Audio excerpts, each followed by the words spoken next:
Friends, तो आज हम पढ़ेंगे anatomy of year. This is a first chapter and हम पहले पढ़ेंगे year is divided into external, middle and inner ear. और इनर ईयर को हम लैब्रिंथिन भी कहते हैं. सो आप देख सकते हैं इनर जो एक्सटर्नल ईयर है that extends from your auricle और the pinna to the tympanic membrane. Then we have your this middle ear that is from tympanic membrane to the oval and the round window. ठीक है. And then we have inner ear that have utricle, saccule, the three semicircular canals and our cochlea. And then we have our neural ear that consists of this nerve, the eighth cranial nerve, vesiculocochlear nerve that relays into the cortex.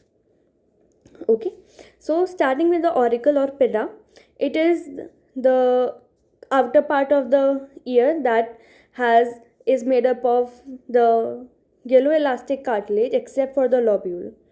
This lobule is actually made up of fibrofatty tissue, otherwise the whole ear it is made up of the elastic cartilage. Okay, now what happens is the surface that is facing laterally or the surface that you are touching is adherent to the perichondrium.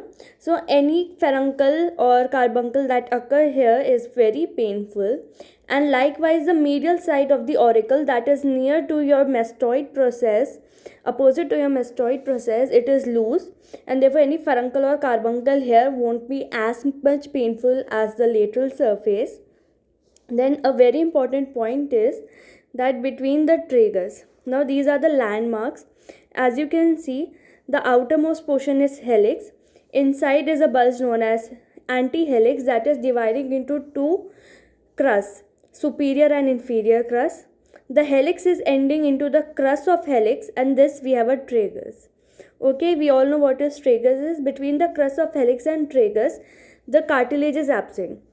The whole ear is made up of yellow cartilage and it is absent here. So if we want to do any surgery or we have to put any incision, we can put it here without damaging the cartilage. So this is known as incisura terminalis, and it is used in the surgery of external auditory canal and mastoid. Okay, likewise this cartilage from the tragus, okay, from the helix, that can be used to as a grafting material for other surgeries, reconstructive surgeries, mainly the middle ear. And we can also use the fibrofatty tissue of the lobule. Even the conchal cartilage. What is conchal cartilage? As you can see, this area that is just in front of the external auditory meatus is the concha, and we can use it as a graft for treating the depressed nasal bridge, to treat the nasal cartilage and also to correct the defects of nasal ala. Alright, then we have external acoustic canal. It is 24 mm and it is partly cartilaginous and partly bony. It is 1/3 cartilaginous, again the continuation of this cartilage. Okay, it is elastic cartilage, and the inner 2/3 is bony. Okay, so what happens is the direction is very important. As you can see, the part is divided into cartilaginous and bony. The cartilaginous part, how it moves upwards. Okay, so you can see first it is going upwards. As you can see in this diagram, I have written up. Okay, and it is going backwards. So as you can see in this, so this is the coronal section and this is the sagittal section. So in coronal section it is moving backwards, and medially because it is going inwards towards the inner ear.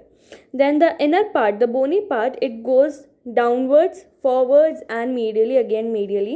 So we have to see the tympanic membrane, we have to pull the pinna upwards, backwards, and laterally. So these the two partitions of the canal that are in different directions can align, and we can see the tympanic membrane easily. So talking about the canal, the cartilaginous part is 1/3, so it is 8 mm, and it is the continuation of your pinna. Now what happens is there are fissures of Santorini in this part of cartilage. Okay, so here as you can see, these are the cartilage, and between the cartilage you can see there is space. This is not visible clearly in the diagram, but in your book it can be seen that in the lower surface of this cartilaginous part of the external auditory canal, there are some fissures, and these are known as fissures of Santorini, and they help in communication between the parotid gland or the mastoid with the external ear. So any infection here can go to the external ear, and likewise from external ear can go to the parotid. Okay, also because here is cartilage, so we have hairs present here. It is fully lined by the skin. Okay, and the furuncles are mainly staphylococcal infections. Then we come to the bony part. Once again I would like to show you. As you can see, this part is going backwards, the first part, and the second part is going forward. So between this there is a narrow space called isthmus. So if any foreign body that is lateral to the isthmus can be taken out very easily, but if it is medial or inner side of the isthmus, then we cannot take it out easily. We have to go for our operation. Okay, and we are talking about the foreign bodies. Then we come to the bony part. It is 2/3, that is 16 mm. It is skin lined, but this is very thin. Okay, and it is devoid of hair, unlike the cartilaginous part. Okay, so and about 6 mm lateral to the tympanic membrane. Somewhat lateral to the tympanic membrane in this bony part, there is again a fissure. Okay, there is a narrowing called isthmus. As I told you, this is 6 mm from the tympanic membrane. So any foreign body that is medial to the isthmus cannot be removed, or if it is removed, it is very deep. It is very difficult. Again, the inferior part of the deep meatus beyond the isthmus, there is a recess called as anterior recess. As you can see, this is the tympanic membrane, and this arrow, this space, okay, this is showing tympanic membrane. Okay, so this space that is antero-inferior to the tympanic membrane, it is known as anterior recess, and it is a dependent part, so any pus or any fluid can collect here. So when does this pus and fluid collect? When there is discharge in the external or middle ear infections. Okay, and also in the antero-inferior part of the bony canal, again in the floor, there is sometimes a foramen of Hashka that is only in children, and it can heal, and it is closed by the adulthood, and again it is a passage for infections from parotid to the external ear. Now we come to the tympanic membrane. Okay, it is also known as drum head. Okay, so you need to remember the dimensions. It is 9 to 10 mm tall, 8 to 9 mm wide, and 0.1 mm thick. So it can be divided into two parts. This I have drawn the middle ear cavity. So in the the lateral wall of the middle ear cavity, it is made by the tympanic membrane. Okay, so and you should also know the tympanic membrane, it is made up of 3 layers. From outside it is covered by skin, ectoderm. From the inside it is covered by the mucous membrane, the endoderm, and in between it is covered with the fibrous layer, so it is mesoderm. So as you can see, outer, inner, and the middle fibrous layer. Okay, so it is made up of 3 germ layers. Okay, so first is that it is divided into 2. As you can see, it is circular in nature, and when you have to actually make the diagram for right and left ear separately. So you should know that this is right ear, and how do you know the right ear? Because in its antero-inferior portion there is this cone of light, and also the handle of the malleus. This is the handle of the malleus. It is pointed towards anteriorly. Okay, so it has anterior malleolar fold, posterior malleolar fold, and as you can see, the membrane, it is divided into 2. This blue portion, this is known as pars tensa, and the portion that is between these malleolar folds, the triangular fold, where this is written as Sharpnell's membrane, this is also known as pars flaccida. So the tympanic membrane is divided into 2. First is pars tensa, and second is pars flaccida or Sharpnell's membrane. So pars tensa, what is this? This forms the most of the tympanic membrane, and its periphery is thickened to form a fibrocartilaginous ring called annulus. Okay, so you can see this is written annulus tympanicus. This white portion covering the blue membrane is the annulus tympanicus. Okay, so it is very fixedly attached, and in the middle it is dented, and this is known as umbo, and it is dented because of attachment of the tip of malleus. So you can see this is the tip of malleus, and this maximum convexity, it is known as umbo. Okay, and through the tympanic membrane you can see many structures, like you can see the shadow of the round window, you can see incudostapedial joint. You know that there are three bones, malleus, incus, stapes. So the joint between incus and stapes is known as this. And you can also see the shadow of the eustachian tube. Okay, so it is kind of a translucent membrane. Okay, and in its anterior-inferior quadrant it forms cone of light that is very shiny, and it shines on putting a torch or light. Then we have pars flaccida, it is Sharpnell's membrane. So it is situated between the two processes of malleus, the anterior and posterior, and it is situated above by the notch of Rivinus. As you can see, if this is the Sharpnell's membrane, there is a notch that I have written as notch. This is notch of Rivinus, and below it is the umbo.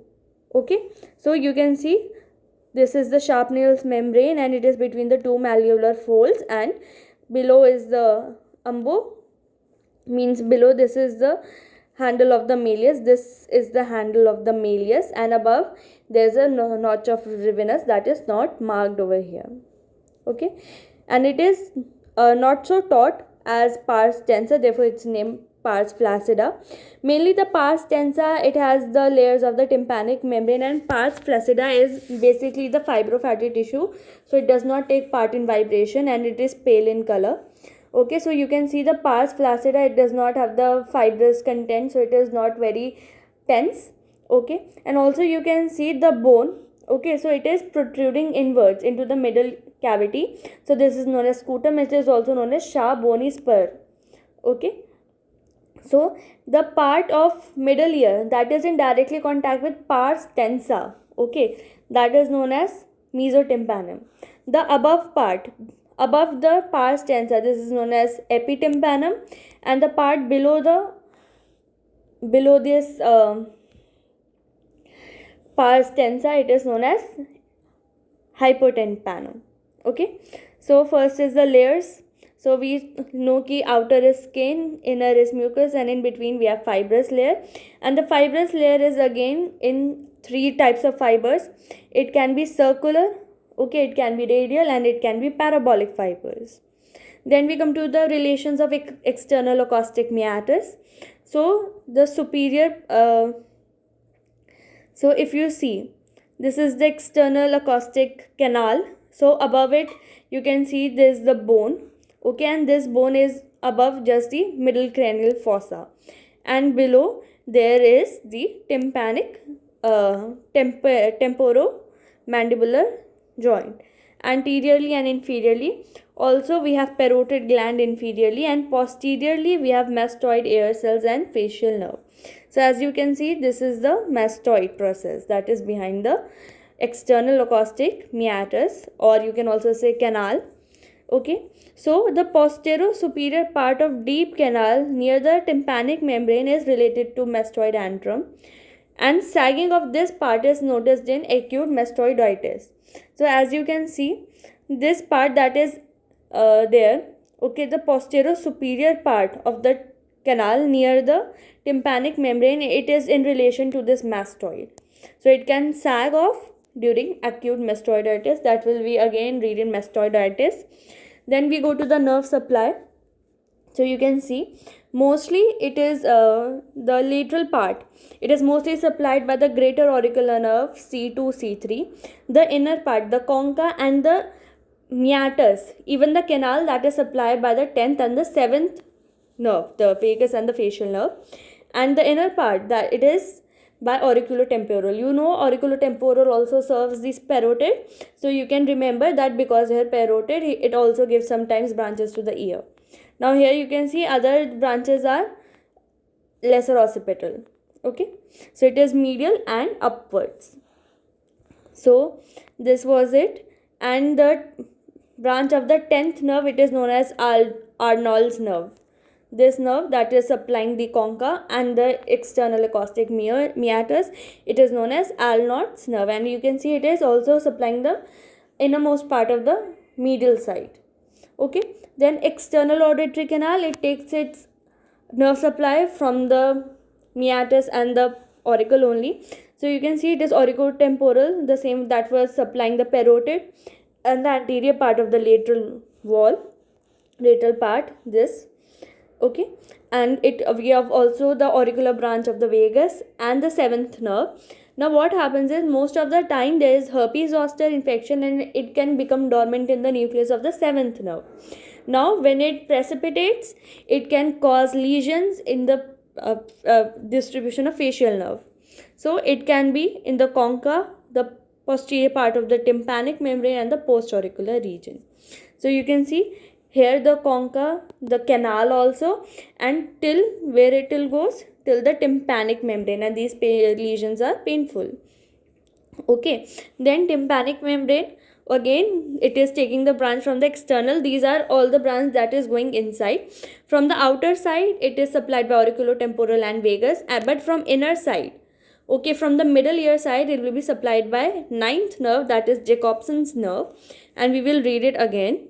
So you don't have to ratify these nerves. We have many good mnemonics, and if you know the anatomy, you don't have to ratify, because you know if the supply of penna is then these are the only nerves that extend into the canal and that are only supplying the tympanic membrane. Okay, then middle ear, if we talk about, so it has fully lined by the mucous membrane. It has nothing but air. All the structures like malleus, incus stapes, the two muscles, all of it is covered with the mucous membrane, just like peritoneum covers everything in the abdomen. Okay, so I've already told you the division: epitympanum above, mesotympanum just opposite to pars tensa, and below the pars tensa is the hypotympanum. Okay, so we will see in which what will happen, but we will see it according to the diagram. Then middle ear, it is like a six-sided box, so we'll go with the roof. Okay, so this is the opening, as you can see. Okay, so as you can see in this is the tympanic membrane. So where the tympanic membrane is gone, the above part, it is occupied by the head of malleus and the part of incus, and just above this is a bone. This is known as tegmen tympani, and above it we have the middle cranial fossa. So if we read it, what else is written? The middle ear, okay, the roof, it is formed by a thin plate called tegmen tympani that I showed you, and it posteriorly extends to form the roof of the mastoid antrum. Okay, I told you, just behind the middle ear and the external ear we have the mastoid. Okay, so the roof of middle ear is continuous with the roof of the mastoid, and just above it is the middle cranial fossa. So any infection here can communicate upwards to the brain and cause meningitis or encephalitis. Then floor is directly, as you can see, the floor, just directly there is bone, and then we have this blue structure. This is your internal jugular vein bulb. Okay, so what can happen, sometimes the floor, it can be deficient and the jugular bulb is exposed to the middle ear and it is only separated by mucosa. Okay, so any infection in middle ear, it can also cause thrombophlebitis, inflammation of the vein of jugular bulb. Then the anterior wall. So if you see the anterior wall, these have 1 and 2. What is one? One is actually a canal for tensor tympani. You will read that middle ear, it has two muscles, tensor tympani and stapedius, and these two have a very important role in the reflexes. Okay, so they help to amplify or decrease the effect of sound on the organ of Corti. So tensor tympani, okay, this is by canal 1, and canal 2, it is the eustachian tube opening from the nasopharynx. Okay, so this is the anterior wall, and what I like to also tell you that anterior wall, it is in direct contact with this artery. This is the internal carotid artery. Okay, so anything happens here, then internal carotid artery can also be gone. Then we have posterior wall. The posterior wall, like I told you, just behind the cavity is the mastoid. So it is opening into the mastoid through a opening. This is known as antrum. This is known as adductus. Mastoid, it is made up of many air cells. Actually, it is a bone, and there is pneumotization, means air cells are formed. Spaces are formed that is containing air, that is for your resonant purposes and to make your skull lighter. So as you can see, this 9 is a black hole. This is known as adductus, and it is directly opening into your mastoid antrum. Antrum is the largest cell of the mastoid. Okay. Then also on the posterior wall we have something like this, the eight labeled diagram. This is pyramidalis. This is also a bone, and it is giving rise to stapedius. So stapedius will go and join with the stapes. So what happens is, when the tensor tympani comes, it attaches to the malleus.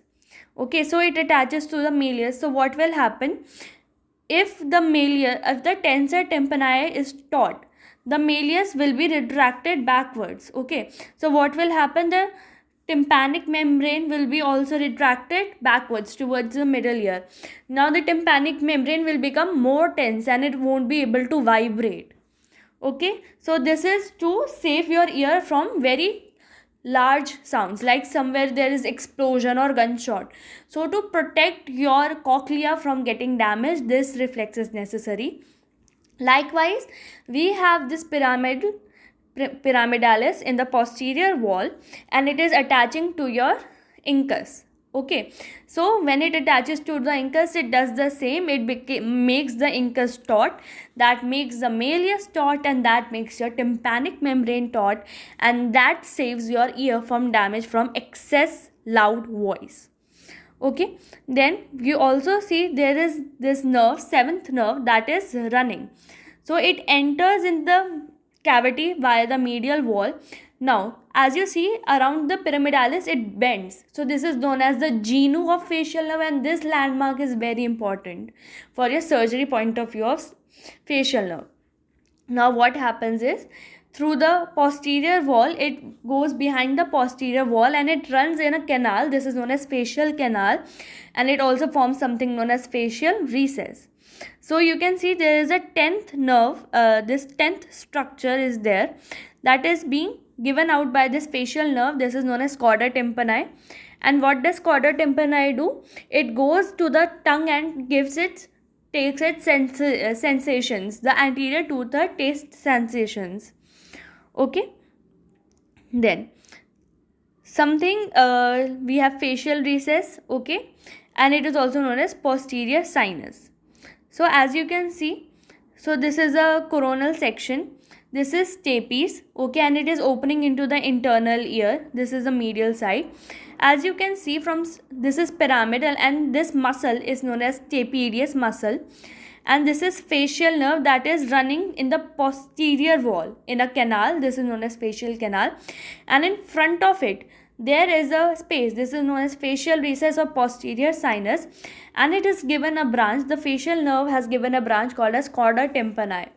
Okay, and it is going to the lateral wall. Okay, and as you can see in the lateral wall, we have this tympanic membrane. From the inside of the middle cavity we can see it, and it is going between the incus and malleus. So any injury to incus and malleus can and will damage your chorda tympani. Okay, then so this is very important to know about your facial recess, because it is important surgically.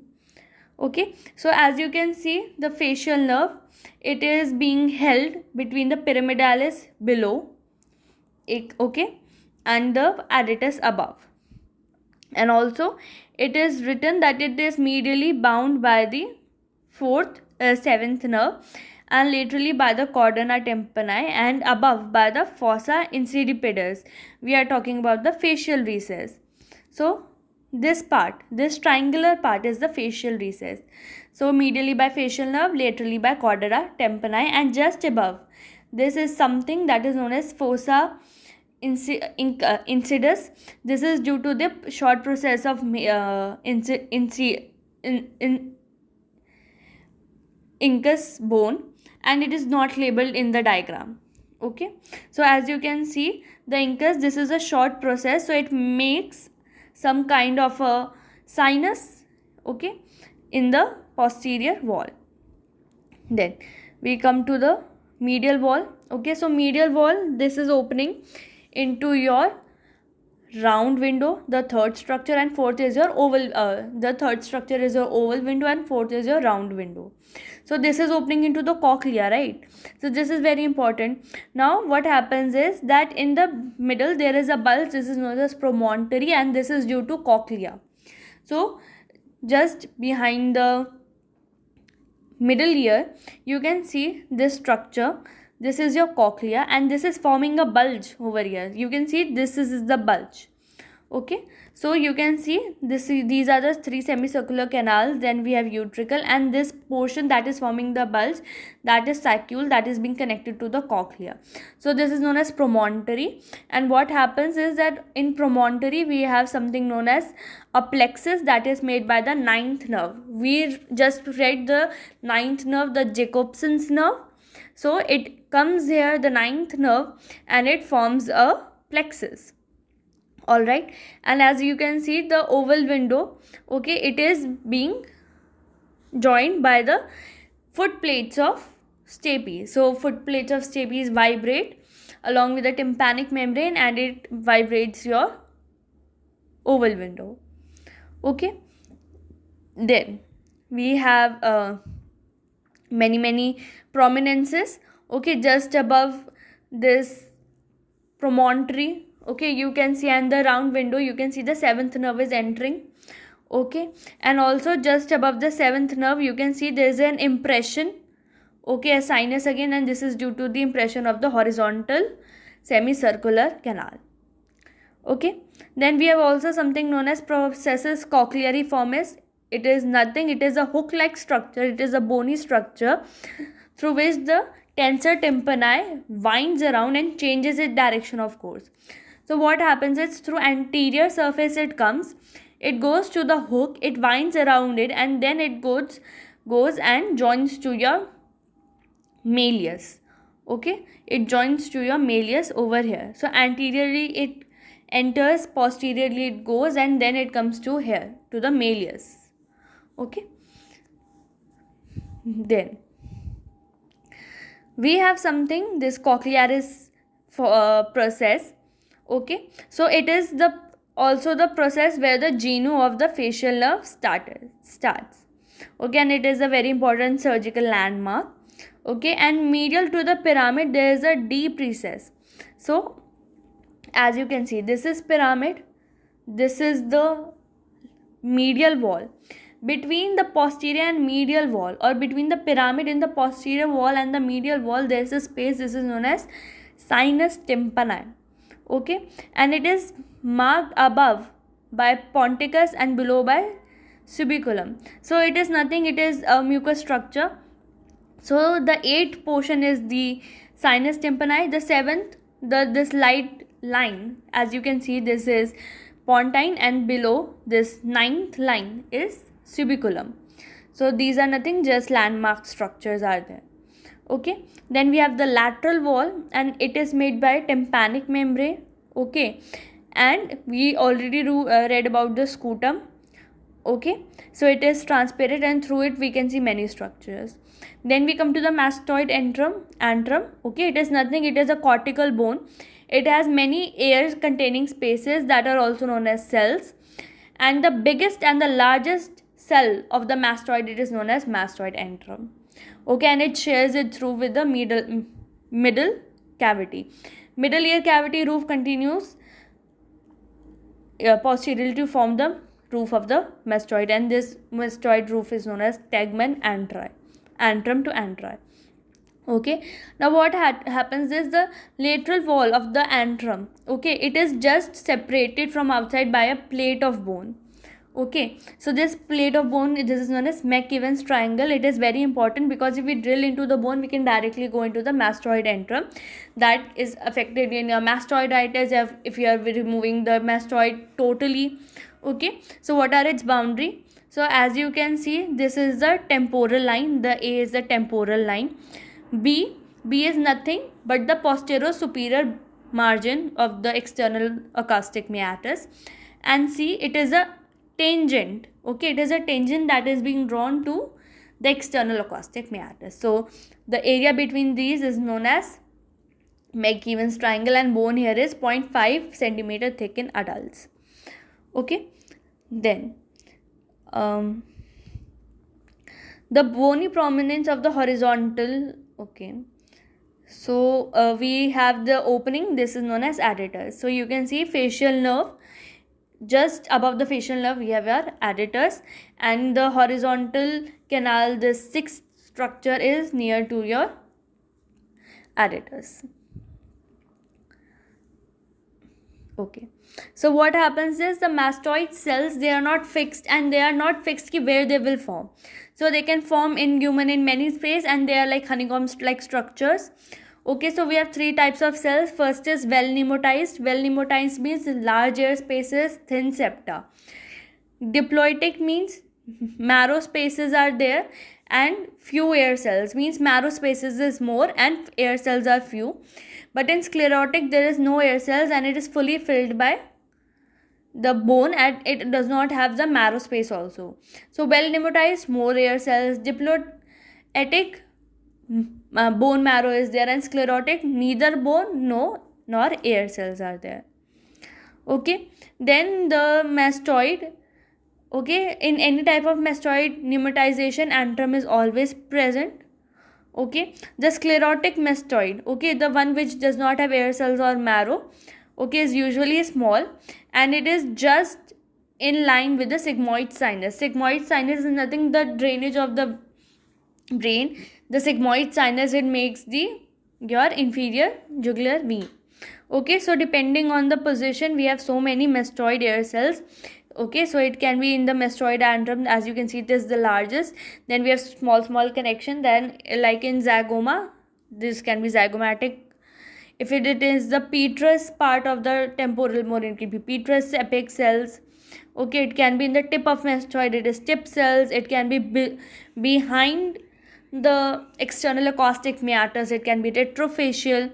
It is in the sign, it is perisinus. It can be periantral, it can be sinodural, it can be squamous if it is in the squamous bone of the temporal.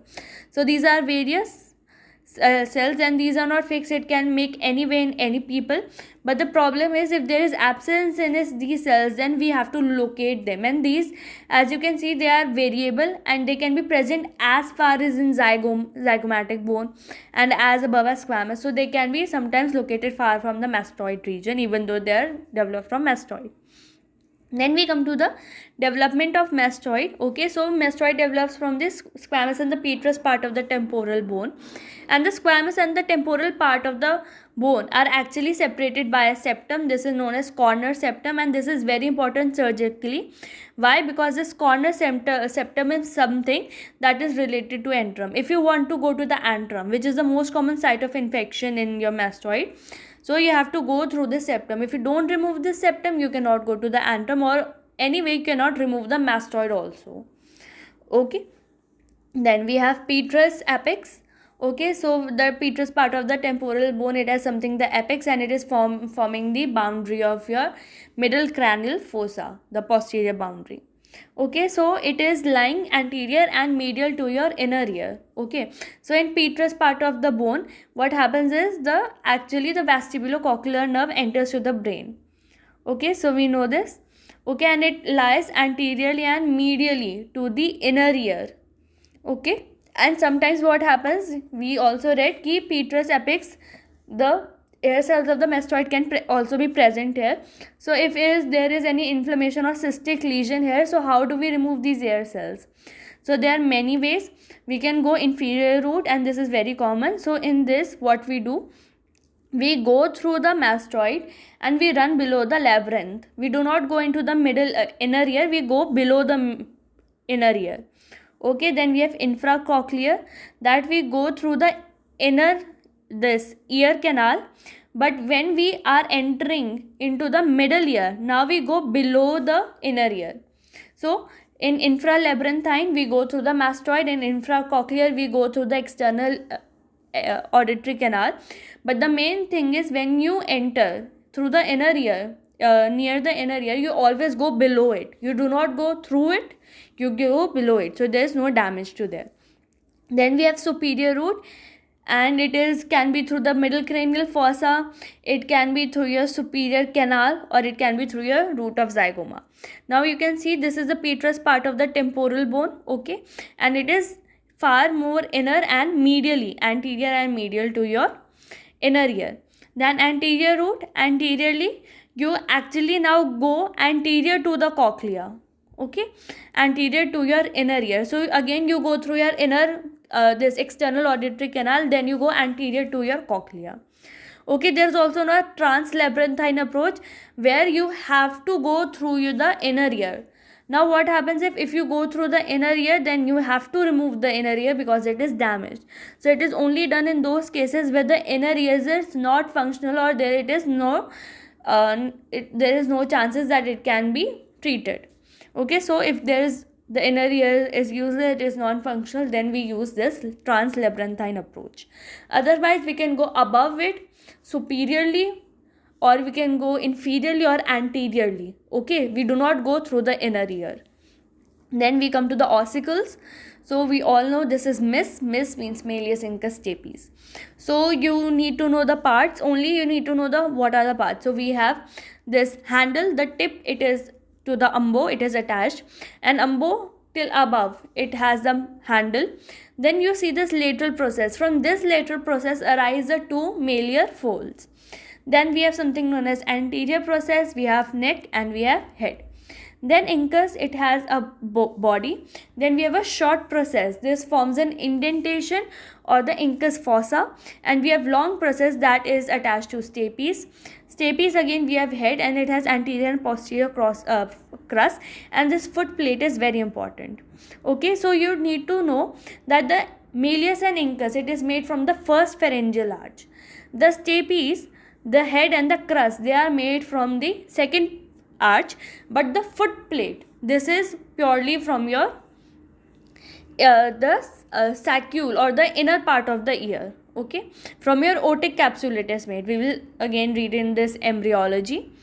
Okay, so what these ossicles do, they actually transmit the energy from the tympanic membrane to the oval window. Okay, so then we have intratympanic muscles, we have tensor tympani and stapedius. We saw from where they arise, from where they wind, and where they attach. So tensor tympani, it attaches to the neck of malleus. Okay, and the stapes, again it's stapedius, again it attaches to the stapes, neck of stapes. So what they do, they actually decrease the sound, so they prevent noise trauma to the inner ear. Okay, again the tensor tympani, that is attaching to the malleus, and I told you malleus is made from the first arch. So this tensor tympani, it is also made from the first branchial arch, and the nerve supply is seventh nerve, facial nerve.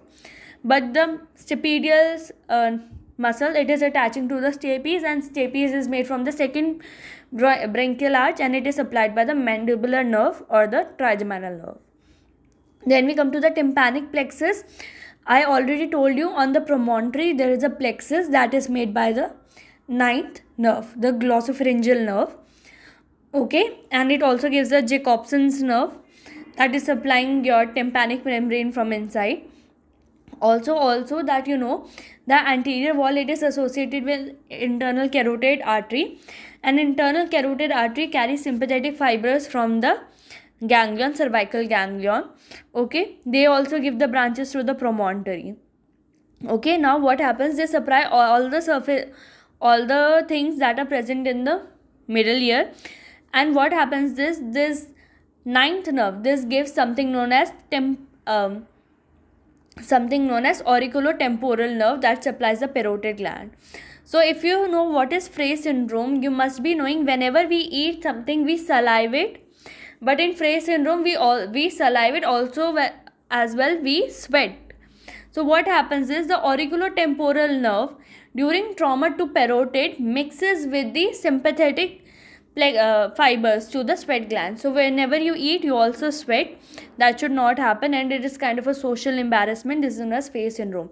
So in Frey syndrome, many times patients are reassured, but then if they are not satisfied, then we have to cut this nerve. And then how can we cut this nerve? We can cut this auriculotemporal nerve, and auriculotemporal nerve can be cut when it is in the promontory, in the middle ear. Okay, then we have chorda tympani. We saw ki how chorda tympani was being given out by the facial nerve in the posterior wall. Then it traveled to the anterior wall between the handle of malleus and incus. Okay, and now it supplies the tongue, the anterior 2/3, and it also gives secretomotor supplies to your maxillary sublingual. So seventh nerve, it supplies the submaxillary and sublingual, and parotid is supplied by the ninth nerve. Okay, so ninth nerve, it has our nucleus, this is known as inferior salivatory nucleus, and the seventh nerve, it is the nucleus known as superior salivatory nucleus. Okay, then we have lining of the middle ear clefts. It is purely lined with your mucous membrane. Now what is the epithelium? So the epithelium is similar to the nasopharynx. Okay, so nasopharynx, it is mainly your columnar epithelium. Okay, now it can be ciliated, it can be non-ciliated. Mostly in the attic part it is non-ciliated, but everywhere it is ciliated. Also the eustachian tube, it is pseudostratified columnar. So it is columnar, but many variants are there. Then we come to the blood supply. Two sub arteries are main, the four are minor. So the main artery is by the maxillary artery. This is the anterior tympanic branch, and we have something, the stylomastoid branch of the posterior auricular artery. Okay, then we can have minor vessels, and they are actually supplied by your middle meningeal artery only. And some branches are also from the internal carotid artery, because it is in the relation to your anterior wall. Then coming to your lymphatic drainage, mostly you should remember that the inner ear does not have any lymphatic drainage. Okay, but you should also remember the middle ear, it has the lymphatic drainage to your retropharyngeal nodes and your upper jugular lymph nodes. Rest of the ear, the whole of the external ear, it is going to your auricular, infraauricular and preauricular and postauricular lymph nodes. Okay, then the inner ear is also known as labyrinth. It is very important because it has the two organs, the vestibule and the cochlea. So it is filled, it is of two types. It can be bony, the external ear, it is bony and it is membranous. So bony, it is like a canal that is lined from inside by mucous membrane. Okay, and it is filled with material known as endolymph and perilymph. So endolymph, it is in the membranous layer, between two membranous layer, and between the bone and the membrane we have perilymph. Let me show you. So as you can see, the outer layer, it is the bone, and as you can see, these Reisner's membrane and this basilar membrane is the mucous membrane. So this yellow this blue fluid, that is perilymph, and this white fluid is your endolymph. So you get it now, that between the bone and the mucous membrane is your perilymph, and between the mucous membranes it is endolymph. So endolymph and perilymph, they are helping, okay, to maintain the pressure in the ear, the inner ear. They also help in the movement of the hair cell and production of sound, okay, the stimulus to sound. Then we come to the bony labyrinth. We will first be learning about bone. So as you can see, we have this cochlea. So the oval window and round window, they are opening into this bulge. This is known as saccule. Saccule is connected to cochlea, and it is also connected to the utricle. Okay, as you can see, this is saccule. It is connected to the cochlea by something known as ductus reunions, and it is connected to saccule. And saccule, it is again this saccule is connected to cochlear duct, and this saccule is also connected to utricle. Now this utricle, it is connected to something known as the three semicircular canals. Utricle and saccule, they give something known as endolymphatic duct that opens into endolymphatic sac that actually removes the endolymph that has been used. So I'll tell you something. What happens is, as you can see in this diagram, this is a structure, this is known as stria vascularis. So it makes the endolymph and it absorbs the endolymph. So when you make a fluid, you need to absorb it also to reabsorb it back. Okay, this is scala vestibuli and scala tympani. It has the perilymph. Okay, and this perilymph is said to be made from CSF. Okay, so this CSF, it's actually making the perilymph. Okay, and it is being drained all over. Okay, so we have this endolymphatic duct. It is taking the endolymph from the utricle and saccule and draining into the endolymphatic sac, where it is being reabsorbed. Okay, then as you can see, utricle is elliptical in shape and saccule for S it is spherical in shape. And this bone, this spiral bone, okay, it is known as osseous spiral lamina. So you can also see this in this diagram. Okay, so the bone, the lamellar bone that is separating this canal into two, this is the osseous spiral lamina. This whole bony structure is this. Okay, and it is extending inside to partially divide the cavities, and again it is being continued by a basilar membrane, so it is incomplete partition. All right, then okay, so we were talking about the labyrinth and we talked about the saccule, utricle. Okay, and we also told about the canal. There are three canals and they lie in the plane. They are lateral, posterior and superior depending on their position, and they are 90 degrees to each other. Okay, so what happens this, because these are canals, so they have two ends. Okay, and both the ends open into the utricle.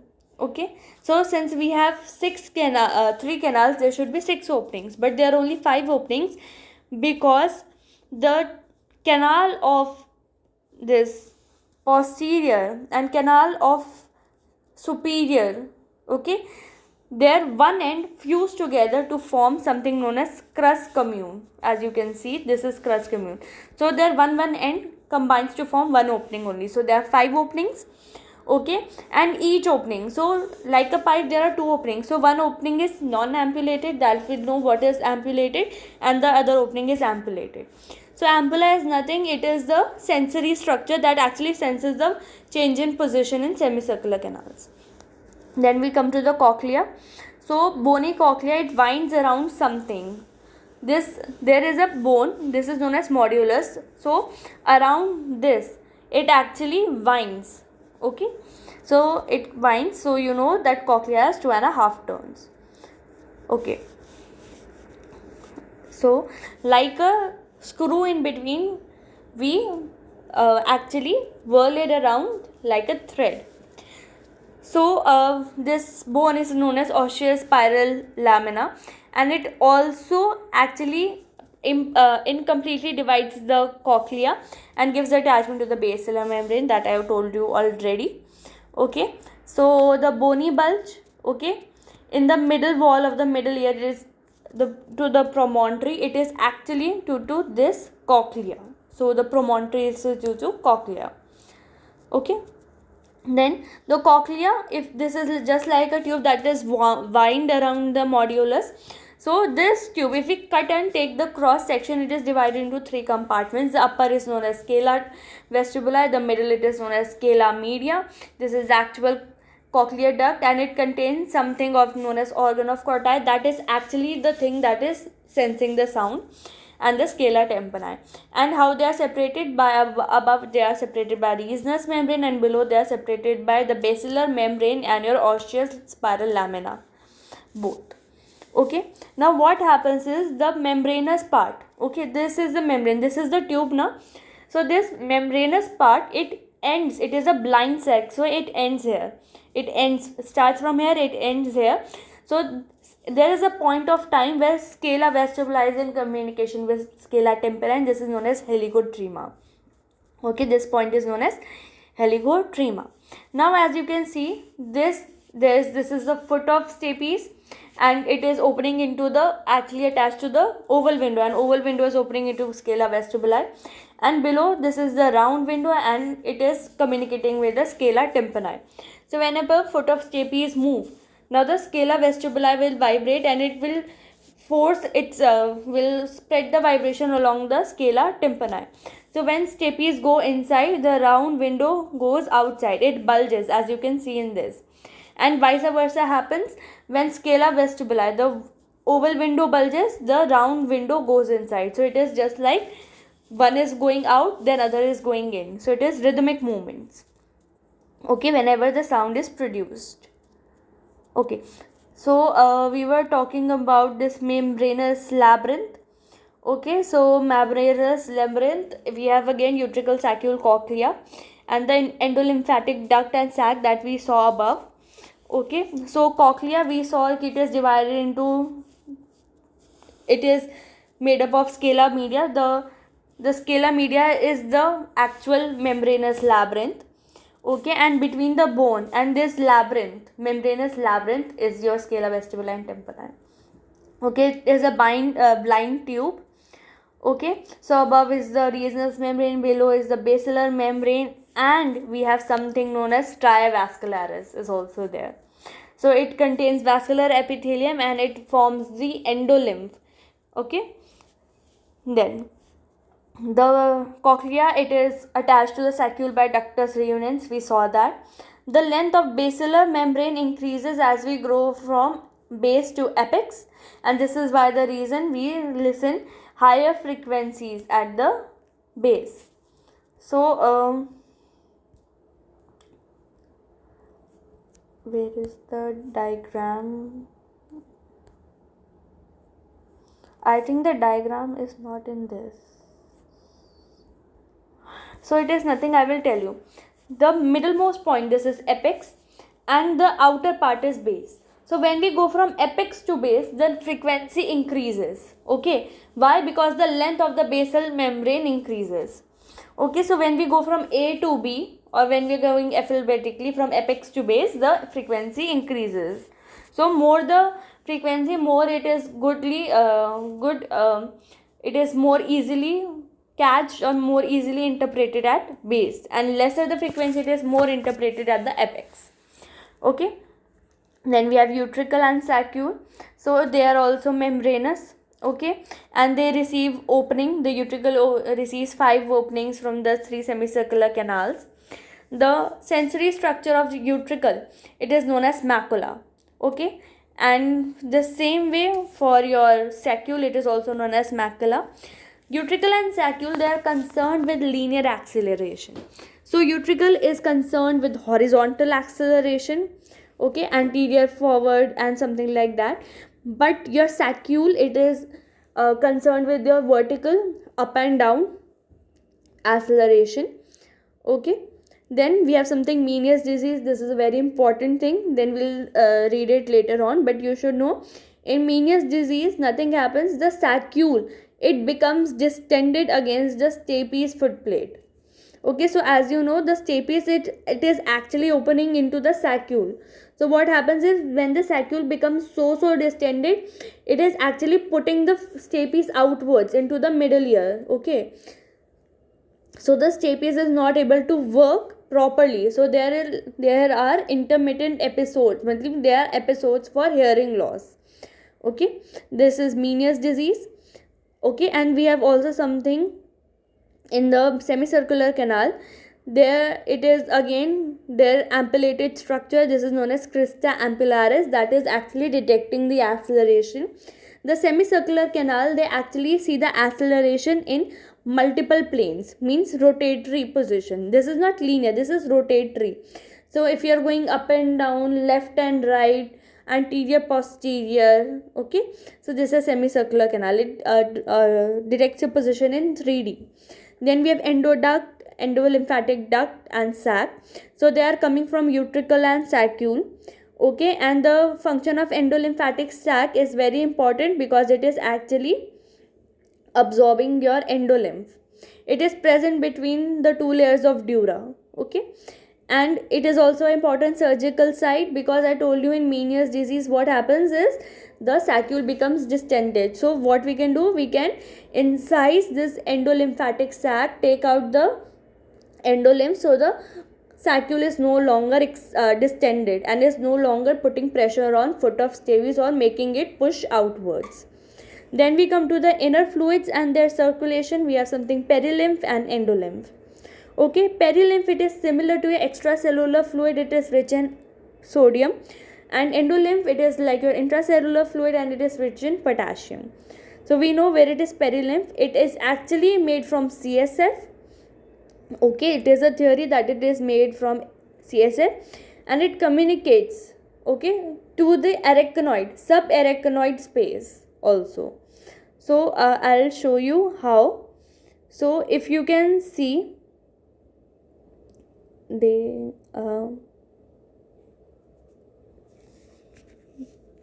so perilymph, okay, it is communicating with the arachnoid. So it is said ki it is the perilymph, it is either filtered from the blood or it is directly taken from the CSF via the aqueduct of cochlea. So as you can see, this is the aqueduct of cochlea and it is directly opening into the brain, into the subarachnoid space. Okay, then we have endolymph. Okay, endolymph, I told you, it is intracellular. It is made by dark cells that are present in striae vascularis. Striae vascularis, it is something that makes the CSF and makes the endolymph and reabsorbs it. Okay, so the flow, it is regarded as two ways. It can be longitudinal, means in series. It can go from saccule, utricle, cochlea. Okay, then it goes to the sac, endolymphatic sac, and it is absorbed into the subdural space. And endolymph, it can also go radially. Radially means that it is secreted from striae vascularis and it is absorbed from striae vascularis. Okay, so that is radial flow. We have longitudinal and radial. Okay, so it is thought that endolymphatic sac, it is a vestigial structure in man and it is does not play part in endolymph absorption. Okay, so endolymphatic sac was thought to absorb, but now this has changed. Now it is thought that it is a vestigial structure. In lower animals it absorbs, but not in man. Then we come to the labyrinth blood supply. So mostly the labyrinthine artery is the one that supplies the inner ear. It is from the inferior cerebral artery, that is coming from the basilar artery. Okay, the basilar artery, it is coming from the vertebral arteries. So you can remember like that. Okay, it is coming from the anterior spinal arteries. Okay, so this labyrinthine artery, it gives two branches, one to the cochlea, one to the vestibule. Okay, so common cochlear and anterior vestibular artery. Okay, so the common cochlear, now it again divides into the vestibulocochlear and main cochlear. So it supplies to cochlea. 80% of the blood supplies go to the cochlea. Now this vestibulocochlear, it's again divides into the posterior vestibular artery. So what this anterior vestibular artery was doing, it was supplying utricle and lateral and superior canal. But posterior, it is supplying to the posterior structures, that was saccule and posterior canal. Now cochlear branch, it supplies the 20% of the blood supply from cochlea comes from the cochlear branch. So this is the flow chart that you can make in the exams. So, and you also need to remember that these arteries are independent of each other. So if some artery is supplying to the saccule, it is independent of the artery supplying to the utricle. So if any of the artery, for example anterior vestibular artery is gone, it will not affect your saccule. These are independent of each other. Okay, and same wise the cochlear and vestibular labyrinthine artery are also independent of each other. So if cochlear artery is gone, then whole cochlea is gone, but vestibule is independent, it can function. But if vestibule is gone, then cochlea can function independently. Okay, then we come to the development of ear, the embryology. You should know that auricle, it is made from the pharynx, the branchial cleft. Okay, so first branchial cleft, it gives 6 hillocks. Hillocks means the tubercles, and as you can see, these are the 6 tubercles and they grow to form your pinna or auricle. Okay, so what happens is, these are 6 tubercles, they fuse together. The first tubercle is actually making the tragus and rest of them are fusing to form the rest of the pinna. What happens if these cysts, these tubercles do not fuse? So what can happen? There can be cyst or sinus present here. So as you know, cyst and sinus are very common. So what will happen? Between 2 and 1 there will be cyst or sinus that is directly communicating to the external surface. Can be communicating to the external surface, and here we can have abscesses and pus. Okay, then what happens is, the pinna, it is actually located downwards or on the side of neck. As you can see, it is developing from the pharyngeal arch, but with the development it comes back to its normal position, to the cranial and more laterally. Then external auditory meatus, it is from again the first branchial cleft. Okay, So what happens, it first forms like a solid canal, then it recanalizes, and it recanalizes from inside to outside. So most of the time when we have atresia of external auditory canal, the recanalized part is present inside and the atresiate part is present outside. Okay, so this explains why the deeper meatus is fully developed even though there is atresia of canal on the outer part. Okay, then we have tympanic membrane. It is made up of all the three layers. Then we have middle ear cavity. Okay, it is made partly from first and partly from the second pharyngeal arch. Okay, and again I want to tell you, Malleus and Incus, it is made from first arch, and stapes it is made from second arch. And the foot plate of stapes, it is not made from second arch, it is made from something known as otic capsule, that is the extension of the brain. So we come to the inner ear. So inner ear is making all the inner ear things along with your the windows and the foot plate of stapes. So it starts in the 3rd week of life, very early, and it is completed by 16th week. Okay, so it is many times said that fetus can hear what their parents are saying while staying being in the womb, and they have given the example of Mahabharata. Okay, then ectoderm. Okay, so what happens is the hind brain, okay, it thickens, its ectoderm thickens to form something known as auditory pellicord, that invaginates to form something known as otocyst. You can see this is otocyst. Okay, so this will form the otocyst, the hind brain, and this brain will actually form the ducts, the utricle, the saccule, the 3 semicircular canals. Okay, so what happens, this saccule, this otocyst, it is made up of pars superior and pars inferior. So pars superior, it is making the semicircular canals and utricle, and the pars inferior, it is making saccule and cochlea.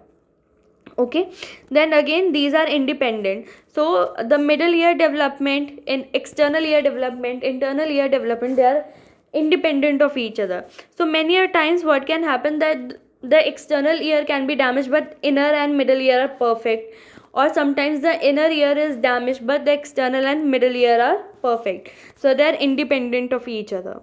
So cochlea, by 20 weeks it is fully developed, and now fetus can hear properly to the mother.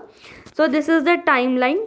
Okay, so we have pinna, it develops by 60 and completes by 28, 28 week, 3rd week, 30th week, 3rd week, 20th week, and 3rd week, 20th week. So mostly what happens is they start nearly around 3rd week to 6th week, and they complete by 30th or 20th week.